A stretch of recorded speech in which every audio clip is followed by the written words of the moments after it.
더 이상 답이 없어요. 한국으로 가는 것밖에는요.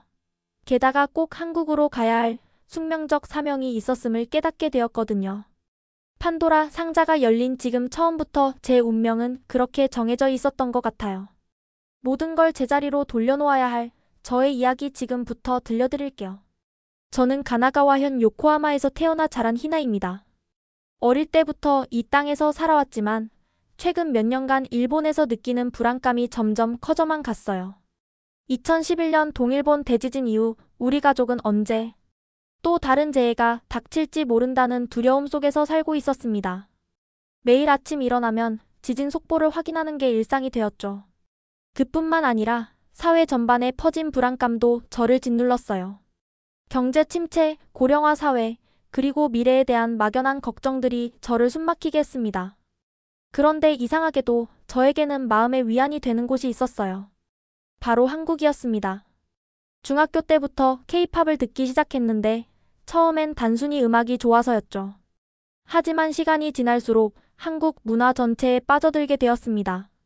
오늘도 한국 드라마 보는 날이야. 저는 친구들과 만날 때마다 이렇게 말하곤 했어요. 한국이라는 표현은 제가 만든 말인데 한국을 일본식으로 귀엽게 부르는 방식이었습니다. 친구들은 처음엔 이상하게 생각했지만 나중엔 저와 함께 한국 드라마를 보며 같이 빠져들었죠. 한국 드라마 속 주인공들의 삶은 제게 꿈을 안겨주었습니다. 서울의 번화한 거리, 깨끗한 지하철, 그리고 무엇보다 사람들의 밝은 표정이 인상적이었어요. 일본에서는 보기 힘든 활기찬 모습들이었습니다. 한국 사람들은 왜 저렇게 당당하고 자신감 넘쳐 보일까? 드라마를 보면서 자주 드는 생각이었어요. 일본에서는 항상 눈치를 보며 살아야 한다는 압박감이 있었는데 한국 사람들은 자신의 감정을 솔직하게 표현하는 모습이 부러웠습니다. K-팝 아이돌들의 무대를 보면서도 비슷한 감정을 느꼈어요. 그들의 에너지와 열정이 제 마음에 불을 지폈습니다.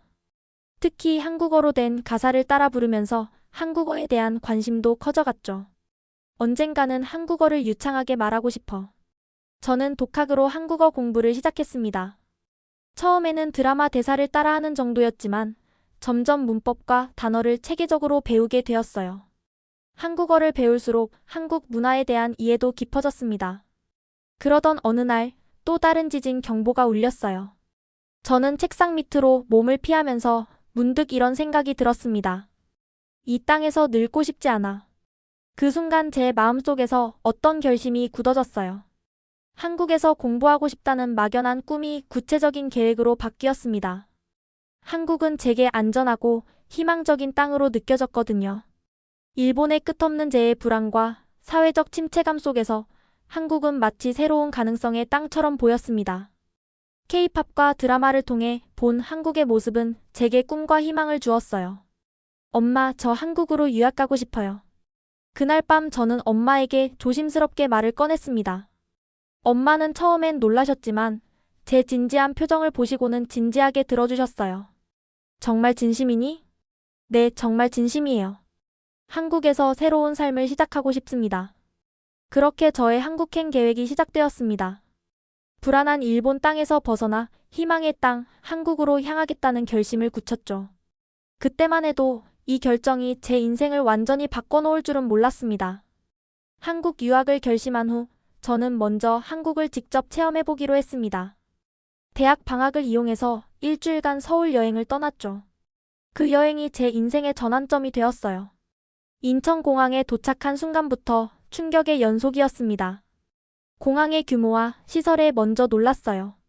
일본의 나리타 공항도 좋다고 생각했는데 인천공항은 차원이 달랐습니다.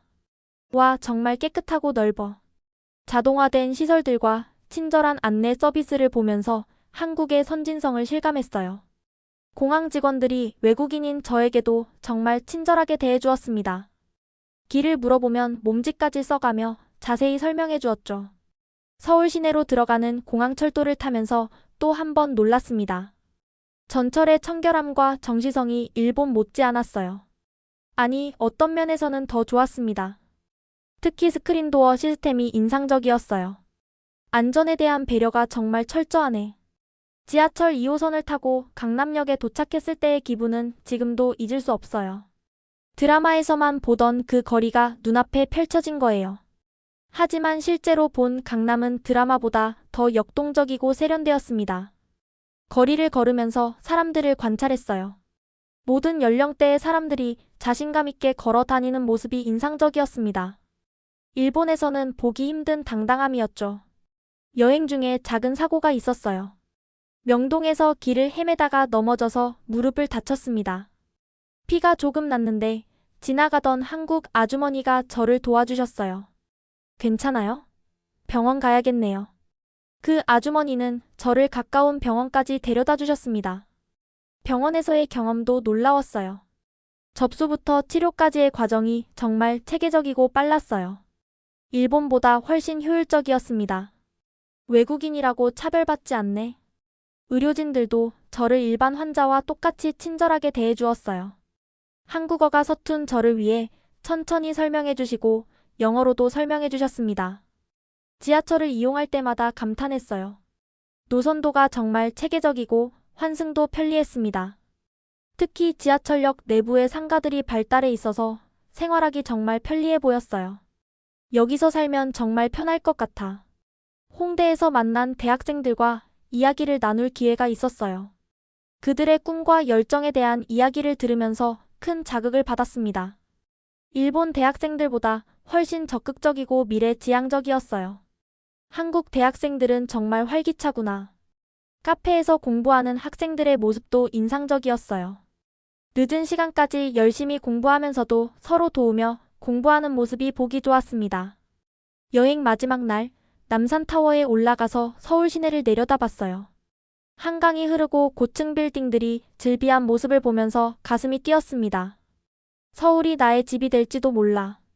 그날 밤 호텔에서 인스타그램에 이 문장을 올렸어요. 정말 진심이었습니다. 일주일간의 여행으로 한국에 대한 생각이 완전히 바뀌었어요. 한국어 실력도 여행 기간 동안 눈에 띄게 늘었습니다. 실제 상황에서 써보니까 더 빨리 늘더라고요. 카페에서 주문할 때, 길을 물어볼 때, 쇼핑할 때 사용한 한국어가 점점 자연스러워졌어요.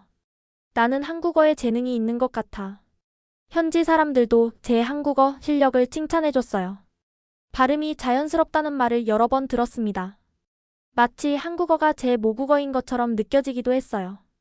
일본으로 돌아가는 비행기 안에서 저는 확신했습니다.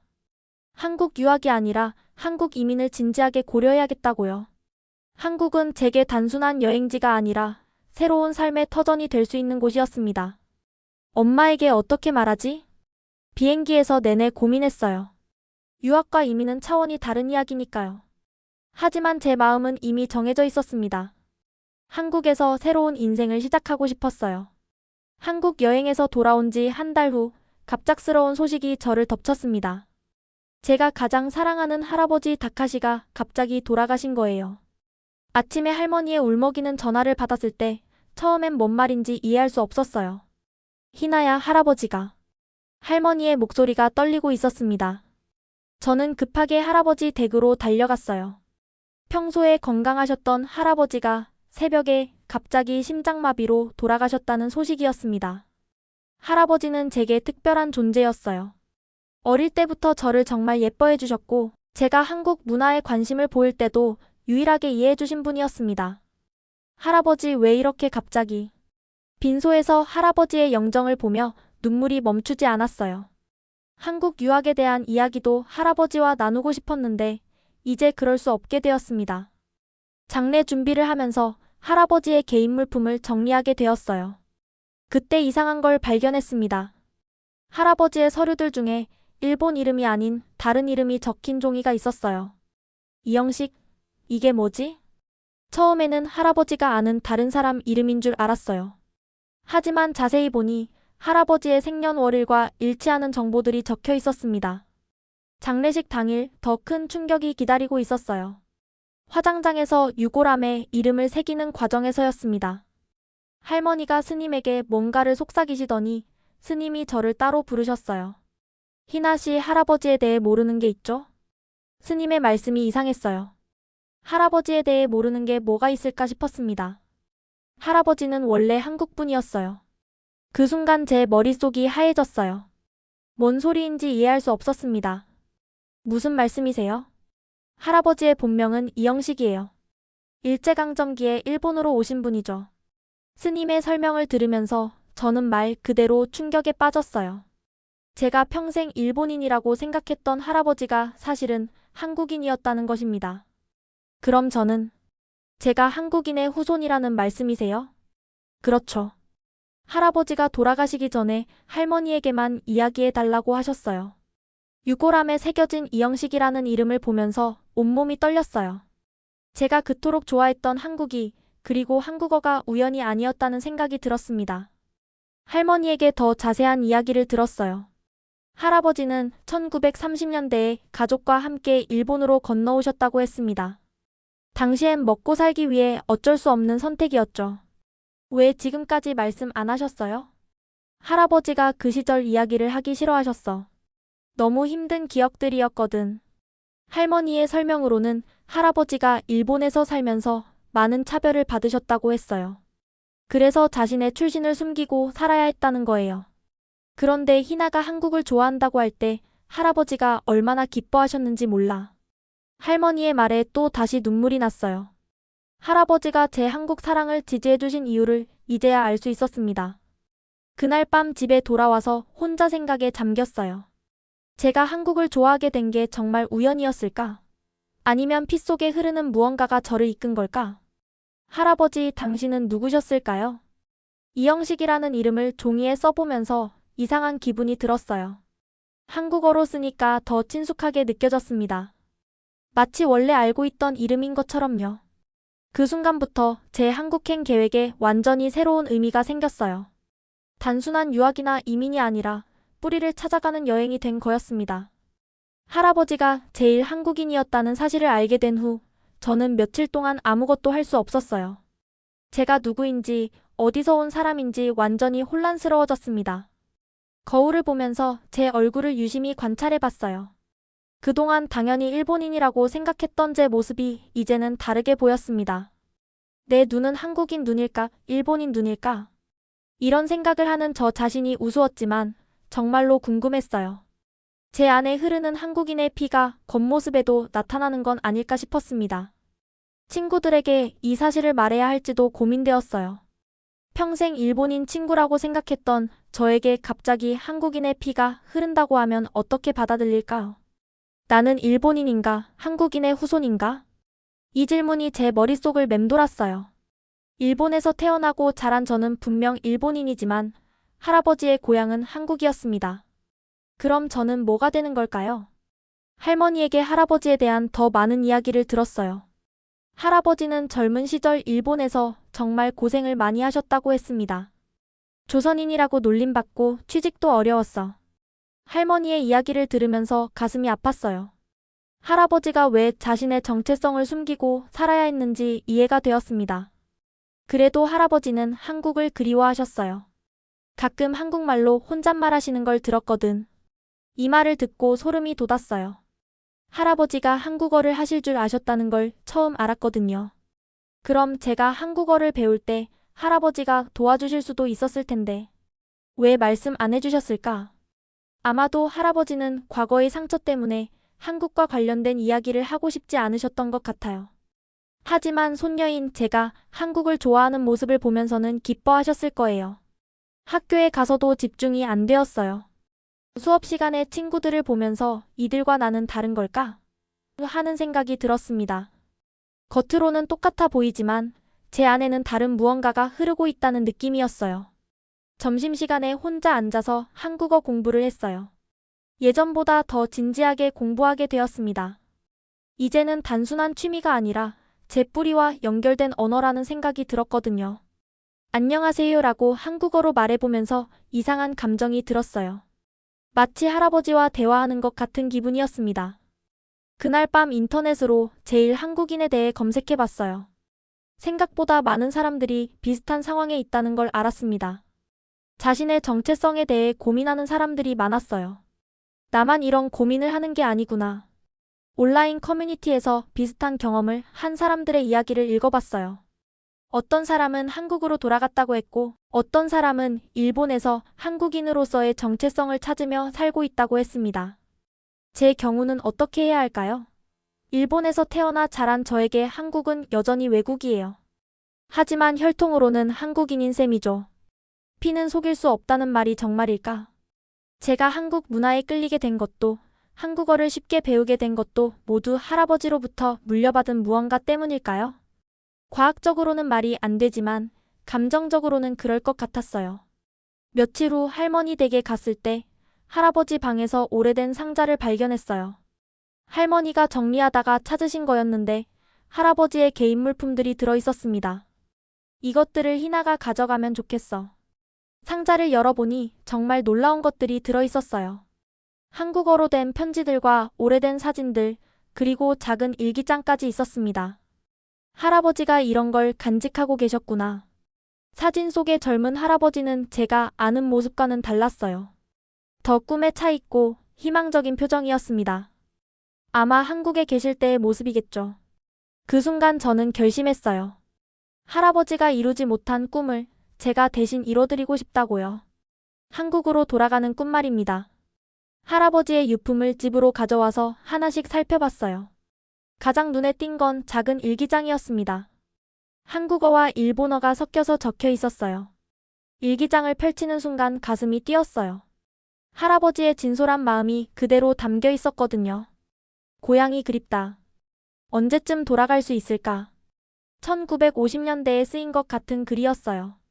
할아버지의 어린 시절 한국어 실력으로 쓰신 듯 했습니다. 문법이 틀린 부분도 있었지만 고향에 대한 그리움만은 생생하게 전해졌어요. 일본 사람들은 우리를 차별한다. 하지만 참고 살아야 한다. 이런 글을 보면서 할아버지가 얼마나 힘드셨을지 짐작할 수 있었어요. 그 시대에 한국인으로 일본에서 산다는 것이 얼마나 어려웠을지요. 일기 중간중간에 한국어 단어들이 적혀 있었어요. 아마 잊어버리지 않으려고 적어 놓으신 것 같았습니다. 어머니, 아버지, 고향, 한국. 이런 단어들을 보면서 눈물이 났어요. 할아버지가 얼마나 고향을 그리워하셨는지 느낄 수 있었습니다. 일기장 마지막 부분에는 이런 글이 있었어요. 희나가 한국을 좋아한다고 한다. 내 피가 흐르고 있구나. 언젠가는 희나라도 고향에 가봤으면 좋겠다. 이 글을 읽는 순간 눈물이 쏟아졌어요. 할아버지가 저를 통해 고향으로 돌아가는 꿈을 꾸고 계셨던 거예요. 돌아가고 싶다는 말이 일기 곳곳에 나와 있었어요. 하지만 할아버지는 결국 한국으로 돌아가지 못하고 일본에서 생을 마감하셨습니다. 그 순간 저는 확신했어요. 제가 할아버지 대신 한국으로 가야겠다고요. 내가 대신 갈게요, 할아버지. 일기장을 가슴에 안고 혼자 중얼거렸어요. 이제 제 한국행은 단순한 개인적 선택이 아니라 할아버지의 유언을 따르는 일이 되었습니다. 다음 날 엄마에게 일기장을 보여드렸어요. 엄마도 할아버지의 진짜 마음을 처음 아시게 되었습니다. 아버지가 이런 마음을 갖고 계셨다니. 엄마도 눈물을 흘리셨어요. 그리고 제 한국행 계획에 대해 다시 이야기했습니다. 정말 가고 싶은 거니? 네, 이제는 확실해요. 할아버지의 고향을 직접 보고 싶어요. 엄마는 한참 생각하시더니 고개를 끄덕이셨어요. 그래, 할아버지도 그걸 원하셨을 거야. 할아버지의 오래된 사진들도 자세히 봤어요. 한국에 계실 때의 모습과 일본에 오신 후의 모습이 확연히 달랐어요. 한국에서는 환하게 웃고 계시는데 일본에서는 어딘지 슬퍼 보이셨습니다. 할아버지는 평생 고향을 그리워하며 사셨구나. 사진 뒷면에 한국어로 된 메모들이 있었어요. 가족 이름들과 고향 마을 이름이 적혀 있었습니다. 할아버지가 잊지 않으려고 적어 놓으신 것 같았어요. 그 중에 언젠가 돌아가리라라고 적힌 메모가 있었어요. 할아버지의 간절한 소망이 느껴졌습니다. 한국어 편지들도 읽어봤어요. 대부분 한국에 있는 친척들에게 보내려다가 보내지 못한 편지들 같았어요. 주소가 적혀 있지 않은 걸 보면 연락이 끊겨서 보낼 수 없었던 것 같습니다. 보고 싶습니다. 언제 만날 수 있을까요? 이런 내용의 편지들을 보면서 가슴이 아팠어요. 할아버지가 얼마나 외로우셨을지 생각하니까요. 그날 밤 저는 할아버지께 편지를 써봤어요. 한국어로요. 할아버지, 제가 대신 가겠습니다. 할아버지의 고향을 보고 오겠어요. 편지를 쓰면서 한국어가 더욱 친근하게 느껴졌어요. 마치 할아버지와 대화하는 것 같았습니다. 그 순간부터 저의 한국행은 새로운 의미를 갖게 되었어요. 저 개인의 꿈이 아니라 할아버지의 한을 풀어드리는 일이 된 거였습니다. 드디어 한국 유학을 위해 서울에 도착했습니다. 인천공항에 내리는 순간 가슴이 뛰었어요. 이번에는 관광이 아니라 제 새로운 삶의 시작이었으니까요. 마음속으로 할아버지에게 인사를 드렸어요. 할아버지의 고향 땅에 발을 디딘 것만으로도 감격스러웠습니다. 공항에서 기숙사로 가는 버스 안에서 창밖을 바라보며 새로운 환경에 대한 설렘과 불안이 동시에 밀려왔어요. 서울대학교 기숙사의 짐을 풀면서 과연 제가 여기서 잘 적응할 수 있을까 싶었습니다. 하지만 첫 며칠은 정말 신기한 경험의 연속이었어요. 무엇보다 사람들의 시선이 달랐습니다. 일본에서는 항상 외국인을 향한 미묘한 시선이 있었는데 한국에서는 그런 게 느껴지지 않았어요. 처음에는 제가 한국인처럼 보여서 그런 줄 알았습니다. 하지만 제가 일본에서 왔다고 말해도 사람들의 태도가 변하지 않았어요. 기숙사 룸메이트 수진이가 저를 정말 친절하게 대해줬습니다.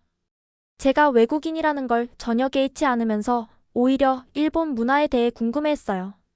길을 물어봐도 친절하게 가르쳐주고 식당에서도 자연스럽게 대해주었습니다. 지하철을 탈 때마다 감탄했어요. 일본의 전철 시스템도 좋다고 생각했는데 한국의 지하철은 더 체계적이고 편리했습니다. 특히 환승 시스템이 정말 잘 되어 있어서 어디든 쉽게 갈 수 있었어요. 대학 캠퍼스를 처음 돌아다녔을 때의 기분도 잊을 수 없습니다. 학생들이 정말 활기차게 생활하고 있었어요. 도서관에서 공부하는 모습, 카페에서 토론하는 모습, 동아리 활동을 하는 모습까지 모든 게 역동적이었습니다. 수업에서도 놀라운 경험을 했어요. 교수님들이 학생들의 다양한 의견을 존중해 주시는 분위기였습니다. 일본에서는 교수님께 반대 의견을 말하기 어려웠는데 여기서는 자유롭게 토론할 수 있었어요. 한국 학생들은 정말 적극적이구나. 수업 시간에 학생들이 질문하고 토론하는 모습을 보면서 부러웠습니다. 저도 점점 그런 분위기에 익숙해져 갔어요. 한국 음식도 제 입맛에 완벽하게 맞았습니다. 김치찌개, 된장찌개, 비빔밥 같은 한국 전통 음식들이 정말 맛있었어요. 일본에서 먹던 한국 음식과는 차원이 달랐습니다. 학교 근처 식당에서 혼자 밥을 먹을 때도 전혀 어색하지 않았어요. 사장님들이 혼자 온 손님에게도 친절하게 대해주셨습니다. 어떤 식당에서는 반찬을 더 주시기도 했어요. 여기서 살면 정말 편할 것 같아. 매일매일 이런 생각이 들었습니다. 한국 생활이 제 상상보다 훨씬 편안하고 자연스러웠어요. 한 달 정도 지나면서 한국어 실력도 눈에 띄게 늘었습니다. 실제 생활에서 써보니까 책에서 배운 것과는 다른 살아있는 언어를 배울 수 있었어요. 특히 젊은 사람들이 쓰는 표현들을 빨리 익혔습니다. 기숙사에서 다른 학생들과 어울리면서도 자연스럽게 친해졌어요. 처음에는 일본에서 온 외국 학생으로 보였지만 시간이 지나면서 그냥 같은 학교 학생으로 받아들여졌습니다. 한국 사람들은 정말 포용력이 크구나. 이런 생각을 자주 했어요. 제가 다른 나라에서 왔다고 해서 차별하거나 배제하지 않았습니다. 오히려 더 관심을 가져주고 도와주려고 했어요. 주말에 혼자 서울 곳곳을 돌아다니면서 이 도시에 대한 애정이 더욱 깊어졌습니다. 한강에서 산책하고 남산에 올라가고 명동에서 쇼핑하면서 서울이 제 집 같다는 느낌이 들었어요. 할아버지도 이런 기분이셨을까? 할아버지가 젊은 시절 한국에서 느꼈을 감정들을 상상해봤습니다.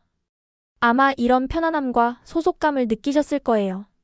한 달 반이 지났을 때 저는 확신했습니다. 한국이 제게는 단순한 유학지가 아니라 진짜 살고 싶은 곳이라는 것을요. 여기서 제 미래를 설계하고 싶다는 생각이 들었습니다. 밤늦게 기숙사 창문으로 보이는 서울의 야경을 바라보면서 감사한 마음이 들었어요. 할아버지가 이루지 못한 꿈을 제가 대신 이루고 있다는 생각에 뿌듯했습니다. 대학교를 졸업한 후 서울에서 직장을 구했습니다. 한국계 IT 회사에서 일하게 되었는데 정말 만족스러운 직장이었어요. 동료들도 좋았고 업무 환경도 일본보다 훨씬 자유로웠습니다. 회사에서 인정받으면서 제 자신감도 커져갔어요. 일본에서는 항상 눈치를 보며 일해야 했는데 한국에서는 제 의견을 당당하게 말할 수 있었습니다. 상사들도 젊은 직원의 아이디어를 존중해 주었어요. 한국에서 일하는 게 이렇게 좋을 줄 몰랐어. 매일 출근하는 게 즐거웠습니다. 동료들과 점심을 먹으면서 나누는 대화도 재미있었고, 회식 문화도 생각보다 부담스럽지 않았어요. 독립적인 삶을 구축하면서 할아버지에 대한 생각도 더 깊어졌습니다. 이제 저도 경제적으로 안정되었으니 할아버지를 위해 뭔가 해드리고 싶다는 마음이 들었어요. 할머니에게 전화를 드려서 할아버지 유해를 한국으로 모셔오는 방법에 대해 문의했습니다. 처음에는 복잡한 절차 때문에 망설이셨지만 제가 모든 걸 도와드리겠다고 말씀드렸어요. 할아버지를 고향으로 모셔오고 싶어요. 할머니도 결국 동의해 주셨습니다. 할아버지가 평생 그리워하신 고향이니까 돌아가신 후라도 고향 땅에 계시는 게 좋겠다고 하셨어요. 유해 이송에 필요한 서류들을 준비하는 과정이 생각보다 복잡했습니다. 양국의 관련 기관들과 연락하고 필요한 증명서들을 발급받아야 했어요. 하지만 저는 포기하지 않았습니다. 한국 정부 기관에서도 정말 친절하게 도와주었어요. 제일 한국인의 유해 송환에 대해 경험이 있는 담당자분이 자세히 안내해 주셨습니다. 이런 경우가 종종 있어요. 도와드릴게요. 담당자분의 말에 감동받았어요. 제가 혼자 해결해야 할 일이라고 생각했는데 이렇게 많은 분들이 도와주시다니 감사했습니다.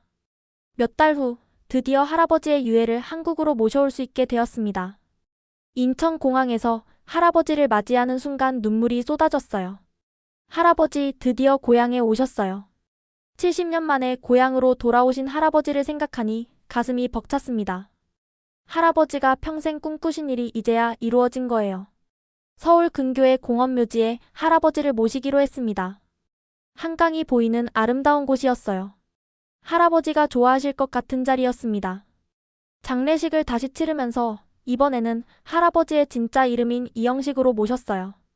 70년 만에 할아버지가 본명을 되찾으신 거였습니다. 이 과정을 통해 저도 많이 성장했다고 느꼈어요.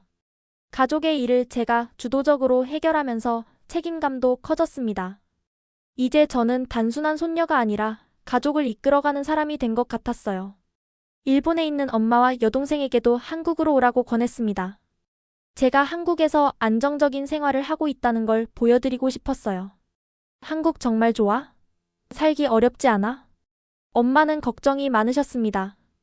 하지만 제가 한국에서 보내드린 사진들과 영상들을 보시면서 점점 관심을 보이셨어요. 여동생 미유는 더 적극적이었어요. 언니가 한국에서 잘 살고 있다는 얘기를 듣고 자기도 한국에 와보고 싶다고 했습니다. 언니, 나도 한국어 배우고 싶어. 미유가 한국어 공부를 시작했다는 소식을 듣고 기뻤어요. 저희 가족 전체가 할아버지의 고향과 연결되어 가는 것 같았습니다. 회사 동료들에게도 제 가족사를 털어놓았어요. 모두들 감동적인 이야기라고 하면서 응원해 주었습니다. 어떤 동료는 자기 가족도 비슷한 경험이 있다고 하더라고요. 한국에는 이런 이야기를 가진 사람들이 많아. 그 말을 듣고 제가 특별한 경우가 아니라는 걸 알았어요. 많은 사람들이 비슷한 역사를 가지고 있고 뿌리를 찾아 한국으로 돌아오고 있다는 것을요. 이제 저는 단순히 개인의 꿈을 추구하는 게 아니라 가족 전체의 새로운 시작을 이끌어가는 역할을 하게 되었습니다. 할아버지의 한을 풀어드리는 것에서 시작된 일이 이렇게 큰 변화로 이어질 줄은 몰랐어요. 1년 후 엄마와 여동생 미유도 한국으로 이주했습니다. 제가 먼저 와서 기반을 다져놓았기 때문에 가족들의 정착 과정은 비교적 순조로웠어요. 엄마는 처음에 한국 생활에 적응하는 게 쉽지 않으셨어요. 일본에서 50년 넘게 살아오신 분이니까요. 하지만 점점 한국의 정서에 익숙해져 가셨습니다. 한국 사람들이 정말 따뜻하구나. 엄마가 이렇게 말씀하시는 걸 들으면서 뿌듯했어요. 동네 아주머니들이 엄마를 친절하게 대해주시고 한국 생활에 적응할 수 있도록 많이 도와주셨거든요. 미유는 저보다 훨씬 빨리 적응했습니다. 젊은 나이라서 그런지 한국어도 빠르게 늘었고 한국 친구들도 금세 사귀었어요. 언니, 한국 와서 정말 좋아. 미유의 밝은 모습을 보면서 저희 가족의 선택이 옳았다는 확신이 들었습니다. 가족이 모두 한국에 정착한 후 저는 중요한 결심을 했어요. 우리 가족의 성을 할아버지의 본성인 이시로 바꾸기로 한 거였습니다. 우리는 이제 이씨 가족이야. 가족회의에서 이 제안을 했을 때 모두들 동의해 주었어요. 할아버지의 본래 정체성을 되찾아드리는 의미였습니다. 한국 정부에서도 이런 경우에 대한 특별한 절차가 있었어요. 제일 한국인 후손들의 성씨 회복을 도와주는 제도였습니다. 담당 공무원분이 정말 친절하게 도와주셨어요. 이런 일을 도와드릴 수 있어서 기쁩니다. 공무원분의 말씀에 감동받았어요. 개인적인 일인데도 마치 본인 일처럼 열심히 도와주시는 모습이 인상적이었습니다. 몇 달 후 드디어 저희 가족의 새로운 신분증이 나왔어요. 이인아 이미우. 할아버지와 같은 성씨를 가지게 된 거였습니다. 할아버지, 저희가 할아버지의 이름을 되찾았어요. 할아버지 묘소에 가서 이 소식을 전해드렸어요. 할아버지도 기뻐하실 것 같았습니다. 어느 날 회사 동료가 제게 물어봤어요. 희나 씨는 혼혈인가요? 그 순간 저는 또렷하게 대답했습니다. 아니요, 저는 혼혈이 아닙니다. 돌아온 것입니다. 이 말을 하는 순간 제 정체성이 완전히 정립된 느낌이었어요. 저는 일본에서 태어났지만 한국인의 후손이고 이제 고향으로 돌아온 거였습니다. 동료도 제 말을 이해해 주었어요. 한국에는 이런 이야기를 가진 사람들이 많다는 걸 알고 있었거든요. 주말에 가족들과 함께 할아버지 묘소를 찾았습니다. 이제는 정기적으로 성묘를 다니고 있어요. 할아버지도 가족들이 모두 고향에 와서 함께 살고 있다는 걸 아시면 기뻐하실 거예요. 할아버지, 저희 모두 잘 살고 있어요. 묘소에서 바라본 한강의 풍경이 정말 아름다웠어요. 할아버지도 이 풍경을 보시면서 평안해하실 것 같았습니다. 엄마가 한국어 공부를 시작하셨어요. 늦은 나이에 새로운 언어를 배우는 게 쉽지 않으셨지만 열심히 노력하고 계십니다. 아버지가 쓰시던 언어를 배우고 싶어. 엄마의 이런 마음이 정말 고마웠어요. 할아버지를 향한 사랑이 느껴졌습니다. 미유는 한국 대학교에 진학했어요. 저보다 훨씬 빨리 한국 생활에 적응해서 이제는 완전히 한국 사람처럼 살고 있습니다. 우리 가족은 이제 진짜 한국인이네. 미유의 말에 모두들 웃었어요. 정말 그런 기분이었습니다. 어느 봄날 가족들과 함께 할아버지 묘소에 갔을 때였어요. 벚꽃이 만개한 아름다운 날이었습니다. 저는 할아버지 묘비를 어루만지면서 마지막 인사를 드렸어요. 할아버지 돌아오셨어요. 이제 우리 모두 여기 있습니다. 그 순간 바람이 불어와 벚꽃 잎들이 흩날렸어요. 마치 할아버지가 대답해 주시는 것 같았습니다. 저희 가족의 긴 여정이 드디어 완성된 순간이었어요. 70년 만에 고향으로 돌아온 할아버지와 함께 저희 가족도 새로운 이름으로 새로운 삶을 시작하게 되었습니다. 이제 저희는 더 이상 이방인이 아니라 진짜 집으로 돌아온 사람들이었어요.